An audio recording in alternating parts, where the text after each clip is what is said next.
자, 여러분들 안녕하십니까? 반갑습니다. 힘든 하루 오늘도 대단히 수고 많으셨습니다. 시장이 좀처럼 진정이 되지가 않네요. 코스닥을 보시면 오늘 약 3.5%가 하락을 했습니다. 그래서 악화된 시장의 모습을 그대로 보여주고 있는 것 같은데요. LBL생은 약 5%대 빠졌고요. 넥사, LG, 지트리 약 10%대 하락을 보여주면서 좀처럼 반등에 성공을 해주고 있지는 않는 모습입니다. 물론 당장 기다리고 있는 베트남발 소식이 없으면서 지지부진한 면도 있지만 지금 주가 하락은 LB의 내재 변수보다는 시장 요소가 좀 더 크지 않을까, 그렇게 생각이 드는데요.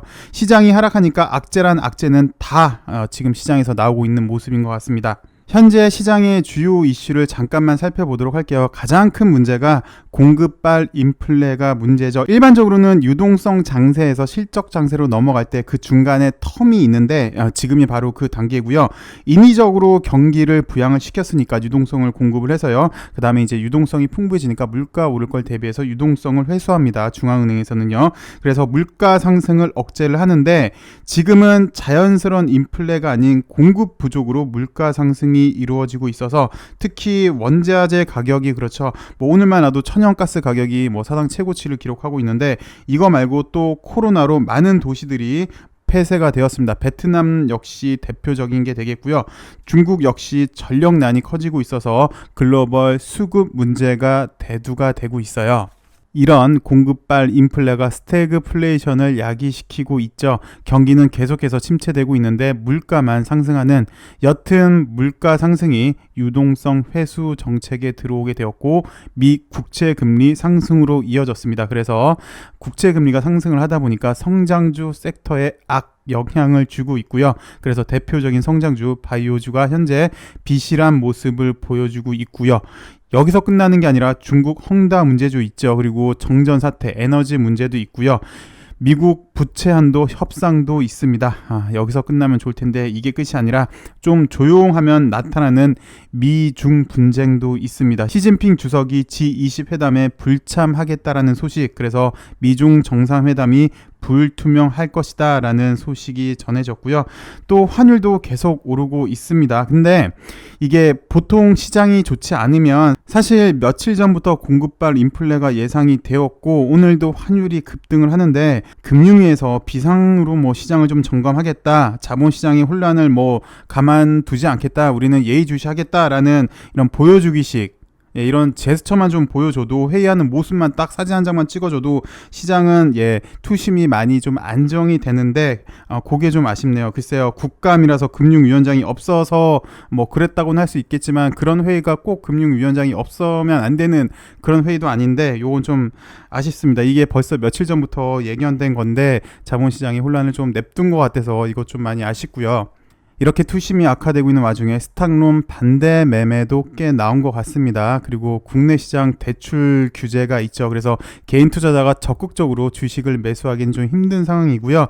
또 기관 투자자들 입장에서도 이제 좀 있으면은 지금 4분기니까 연말이 되니까 연말 성과를 보여줘야 돼요. 그래서 일반적으로 하반기로 들어들수록 기관 투자자는 보수적으로 임하게 되는데 그 역시 수급이 살짝 좀 꼬인 것 같고요. 외국인들 매도세가 일단 멈추고 있지 않아서 여튼 전반적으로 개인도 그렇고 기관 투자도 그렇고 외국인까지 수급도 꼬인 모습을 보여줬고요. 여튼 현재 시장은 악재란 악재는 다 갖다 놓은 것 같습니다. 일단 완전 바닥이라고는 할 수 없지만 그래도 어느 정도 바닥은 형성되고 있지 않나, 이제 내려가는 칼날이 이제 좀 무뎌지지 않을까라고 보여지고 있는데, 근데 문제가 지금 바닥보다는 투심이에요. 좀 전에도 말씀드렸지만 투자 심리가 완전히 얼어붙었다는 거. 그래서 심리적 바닥이 언제 형성될지가 현재는 좀 관건으로 보여지는데 이제 어느 정도 다 오지 않았나, 그렇게 보여집니다. 그리고 이 바이오주는 좀 과하다 싶어요. 사실 미 국채금리 상승으로 성장주 약세는 어느 정도 인지를 했고 그래서 어느 정도 빠지는 거는 알겠는데, 사실 어제 머크사에서 먹는 알약 출시 예정 때문에 바이오가 엄청 빠졌잖아요. 근데 오늘 이 머크사 부작용 얘기가 나왔어요. 그래서 암, 기형아 출산 우려 소식도 나오면서 머크 관련주들이 빠졌거든요. 대표적인 머크 관련주로 HK 이노엔이니까 얘도 오늘 뭐 천당과 지옥을 왔다 갔다 한 것 같은데, 어찌되었건 머크 때문에 어저께 바이오주가 시층거렸다면, 머크에 지금 부작용이 나타났다면 바이오주는 원상태로 돌아가야 되는 게 정상일 것 같은데, 그런 모습이 없어서 당장은 좀 현재 시장이 투심이 완전히 좀 얼어붙지 않았나, 그렇게 보여집니다.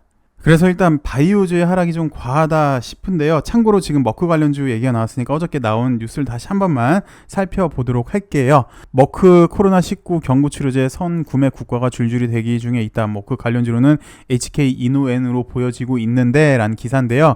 쭉 간단하게 좀 살펴보시면, 국내에서는 머크 관련주로 HK 이노엔, 농랩, 그리고 삼바, 지트리 등이 거론되고 있는데, HK 이노엔 같은 경우는 백신 유통을 담당하는 회사로 머크와 백신 7종에 대한 공동 판매를 하는 계약을 체결해서 관련주로 분류가 된다고 해요. 그래서 머크의 몰누피라비르가 승인되면 한국에서 유통을 진행할 때 HK 이노엔을 통해서 진행할 가능성이 크다라고 일단 이런 기사가 나왔습니다. 뭐 확정적인 건 아닌데 이렇게 기사에서는 이렇게 예측을 하고 있네요. 그래서 HK 이노엔이 국내 유통을 진행할 걸로 보여지고 있는데요. 지트리에 대한 이야기도 있어요.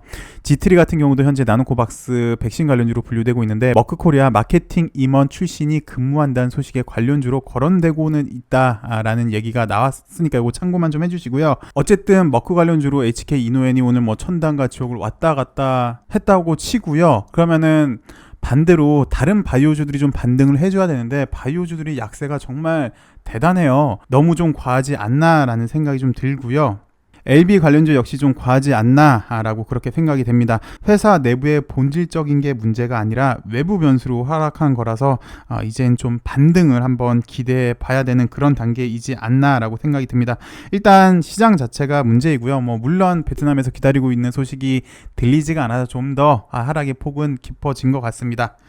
투자자 입장은 이럴 때 이제 우리가 기다리던, 오랫동안 기다렸던 소식들이 나와준다면 참 좋을 텐데라는 그런 아쉬움이 있는데요. 아니면 하다못해 이제 주가 방어용이라도 호재 소식을 하나 보내주면 어떨까 하는데, 내일이라도 일단 반등을 좀 기대해 봐야 될 것 같아요.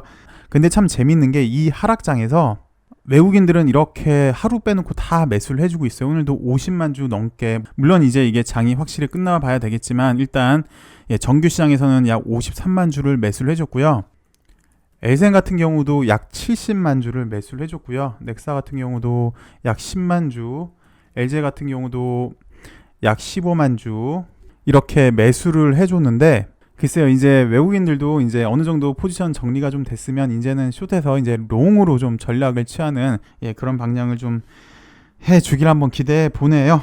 우리나라 시장도 그렇고 바이오주도 그렇고 LB도 그렇고 좀 과하게 많이 하락한 면이 있는데, 이제는 좀 투심이 좀 살아나야 될 것 같습니다. 내일부터는 좀 바닥을 다지는, 그래도 좀 진정되는 그런 시장이 되길 바라면서, 내일은 오늘보다 좀 더 좋은 소식으로 찾아뵙길 바라겠습니다. 시청해주셔서 감사합니다. 행복한 하루 보내시기 바라겠습니다.